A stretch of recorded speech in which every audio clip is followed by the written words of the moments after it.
Welcome to FX Street. If you like what we're talking about, you'd like to be updated to our content on a regular basis, head on over to YouTube, hit that subscribe button, and you can follow me individually on Twitter at JustAnalysis1.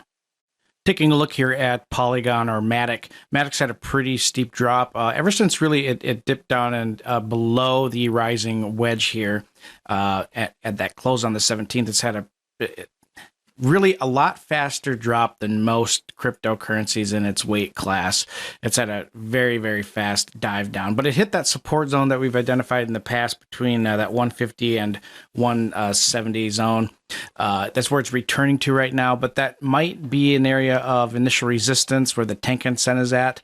However, this is a good thing in a way, especially if you're kind of in a long-term view. So this black vertical line here delineates where a Kumo twist occurs on the weekly Ichimoku chart. A Kumo twist is where Senko span A crosses above or below Senko span B, or you can just think of it when the cloud changes from red to green or green to red.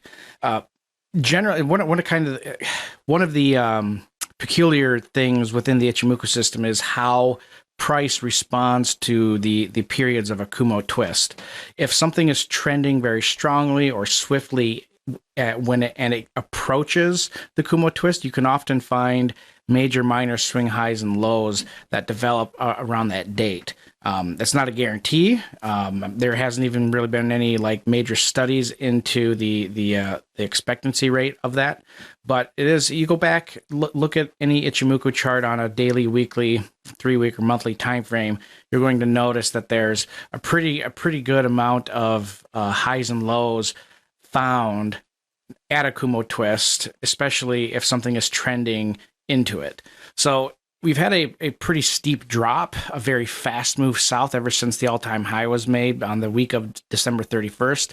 It is very possible that because of this Kumo twist and the support found against the 382 fib retracement, that we could likely see it find its low here and then continue its trend higher.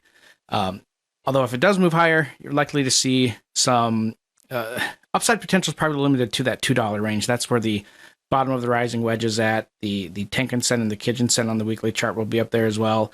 As far as downside risks, I see that they are probably limited to where we tested down below at the 50% fib retracement at the 140 zone. But that does it for me. We'll keep you updated to MATIC as it progresses. Thank you all for watching, and please don't forget to like, comment, and subscribe.